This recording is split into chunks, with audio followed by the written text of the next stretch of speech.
Albert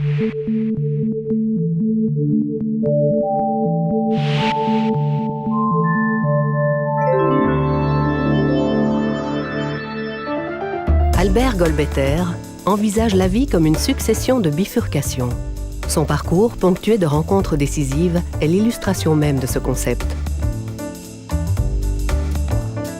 En 1969, ce chimiste entre dans le groupe d'Ilya Prigogine à l'Université libre de Bruxelles pour se vouer à la modélisation théorique des rythmes du vivant.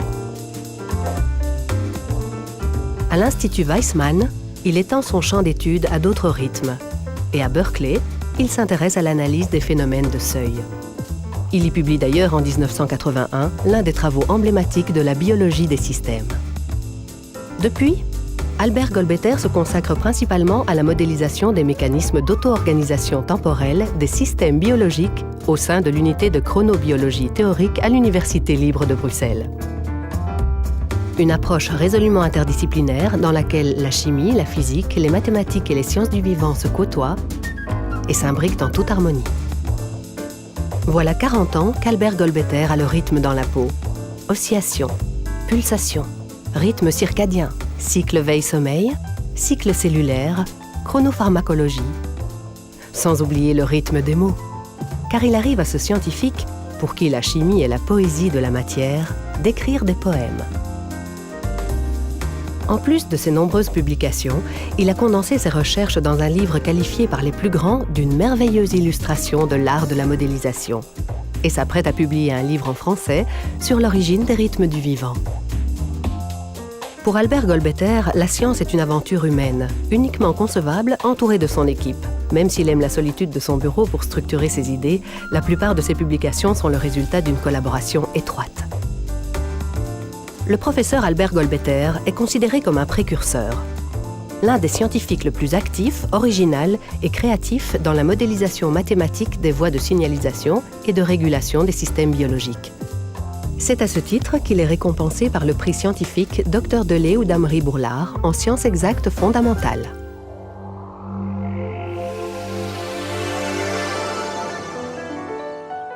Le professeur Xavier Gonze a toujours fait jouer aux chiffres ses propres partitions. Enfant, il est déjà au calcul. Sa première passion, les échecs. La musique est une science d'arithmétique secrète. Xavier Gonze se met au piano très jeune. Son compositeur préféré, Prokofiev. À 17 ans, il est le premier Belge médaillé aux Olympiades internationales de mathématiques. C'est certain, il est bon en maths. À l'Université catholique de Louvain, il devient ingénieur civil physicien. À l'unité physico-chimie et physique des matériaux de cette même université, il est aujourd'hui professeur, chercheur et responsable du pôle de physique nanoscopique. Son domaine de recherche ? Les nanosciences, la mécanique quantique, la spectroscopie, plus simplement, la simulation des propriétés et réponses des matériaux à l'échelle atomique. Une spécialité au confluent des maths, de la physique, de la chimie et de l'informatique. Sa raison de vivre ? Percer les mystères de l'univers, ceux de la matière. Xavier Gonze a toujours voulu que ses recherches aient un impact sur la vie des gens. Et de fait, elles jouent un rôle essentiel dans des domaines prometteurs tels que le photovoltaïque, la luminescence, LED, la nanoélectronique ou l'optique. Il est aussi un homme de partage. C'est ce désir qui l'anime quand il crée Abinit en 1997. Le premier logiciel libre de calcul ab initio des propriétés des matériaux. Il compte aujourd'hui plus de 500 000 lignes. 150 contributeurs de par le monde ont complété et enrichi ce formidable outil qui permet à plus de 1300 utilisateurs de simuler des phénomènes réels sans devoir réaliser l'expérience sur le matériau.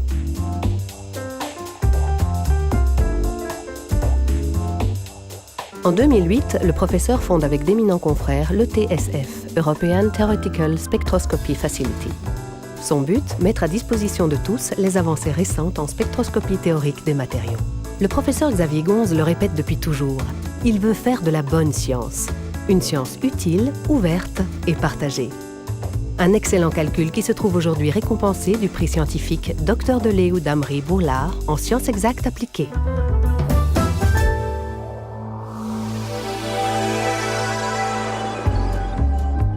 Isabelle Stengers a toujours été une empêcheuse de penser en rond. Fille d'historien, elle choisit la chimie, non par contradiction, mais déjà par défi.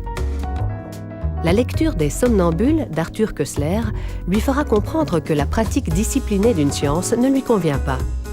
Elle terminera la chimie tout en entamant des études de philosophie, terre inconnue pour elle, à laquelle elle demande la liberté de créer ses propres questions. En 1972, elle devient philosophe de terrain au sein du laboratoire dirigé par Ilya Prigogine à l'Université libre de Bruxelles. De sa collaboration avec le futur prix Nobel résultera en 1979 une œuvre mondialement connue, la Nouvelle Alliance. Et elle ne s'arrêtera plus, avec à ce jour 38 livres dont beaucoup sont traduits. Son désir d'indépendance, cette valeur vitale en philosophie, la pousse à s'aventurer dans d'autres univers, à tenter de nouvelles rencontres. Philosophe pragmatique, altermondialiste à ses heures, elle se questionne sur une multitude de domaines comme les expériences pédagogiques, la politique des drogues, la diffusion des savoirs scientifiques, le réchauffement climatique, les OGM et l'hypnose, à laquelle elle a consacré plusieurs ouvrages. Fervente lectrice de livres de science-fiction, elle se transforme en scénariste avec l'écriture de La damnation de Freud, une pièce riche, dense et brillante. Le projet philosophique d'Isabelle Stengers est pratique, spéculatif et expérimental. Enseignante, elle cherche à transmettre la philosophie comme diagnostic des possibles et renouvellement des questions contre les réponses toutes faites. Des réponses qui souvent donnent aux sciences une autorité malsaine. Et parce que sa démarche n'est pas réservée à une élite, Isabelle Stengers met en place au sein du groupe d'études constructivistes qu'elle dirige une école mutuelle, ouverte à tous ceux que la joie de penser intéresse. Son parcours n'a rien d'éclectique. Il est guidé par sa volonté de contribuer à déstabiliser les idées préconçues, les théories tout-terrain et amener à penser autrement.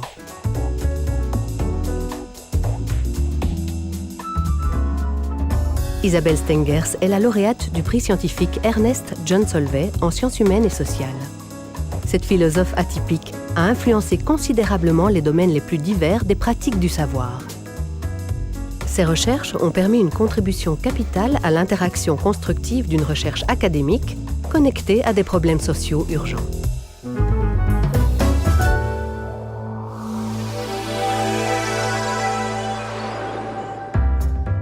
Benoît Van den Einde a l'étoffe d'un coureur de fond.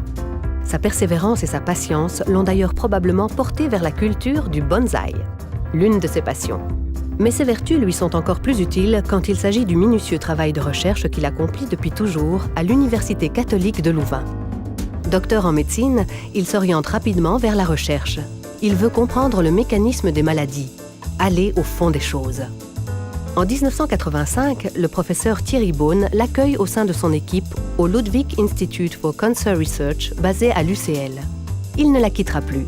Son objectif ? Comprendre les mécanismes qui font qu'un organisme rejette les cellules cancéreuses. Et cet objectif devient l'œuvre d'une vie, trouver les moyens de vaincre le cancer. En 1991, il participe à une première mondiale, la caractérisation du premier antigène spécifique d'une tumeur cancéreuse, MAGE-1. Personne ne pensait que cela était possible. Depuis, Benoît Van den Einde a contribué à l'identification de plusieurs antigènes tumoraux. En ligne de mire, le développement de vaccins thérapeutiques visant à retarder, voire enrayer, l'évolution de certaines tumeurs cancéreuses. En 2010, il prend la tête du Ludwig Institute for Cancer Research. Quand il ne parcourt pas le monde pour y confronter ses idées, Benoît Van den Einde rejoint son groupe de recherche, car bien que solitaire dans sa démarche intellectuelle, il accorde une importance toute particulière au travail d'équipe. Une équipe soudée avec un esprit de collaboration unique où tout le monde bénéficie des résultats de tous.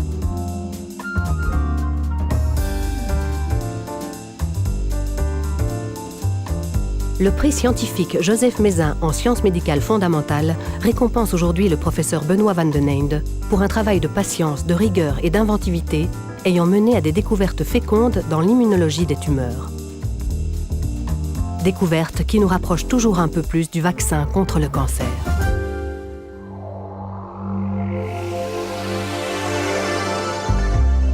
Enfant, Jean-Louis Vincent trouvait que médecin était le plus beau métier du monde. Cette pensée ne l'a jamais quitté. Intéressé par le malade dans son ensemble et par la prise en charge des cas compliqués, c'est tout naturellement que notre jeune diplômé se spécialise en médecine interne.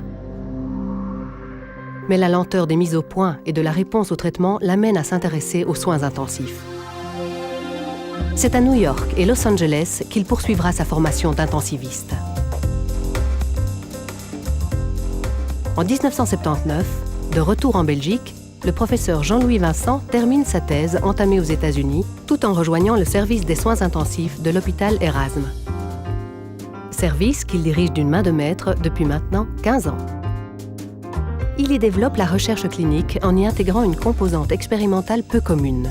L'expérimentation animale au service de la clinique, avec un intérêt tout particulier pour le choc circulatoire, les septicémies, le transport d'oxygène et le monitoring hémodynamique. Son service est aujourd'hui un vrai laboratoire clinique, où chaque patient bénéficie de traitements de pointe, mais où l'humanité est omniprésente. Car le malade est l'unique passion du docteur Vincent. Son seul hobby est la médecine. Pour ses patients et ses 200 collaborateurs, ce boulimique de travail est disponible 24 heures sur 24. Quand il n'est pas auprès des malades, il enseigne, corrige, écrit, et il écrit beaucoup. Chaque année, il publie plusieurs livres et manuels de médecine, plus de 600 articles scientifiques et édite 3 journaux.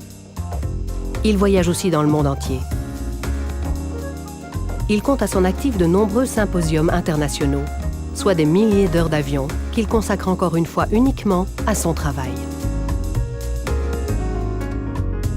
Depuis plus de 30 ans, Jean-Louis Vincent a su motiver chercheurs, médecins et soignants partout dans le monde afin d'allier connaissances scientifiques, compétences pratiques et contact humain pour une prise en charge optimale des patients en soins intensifs.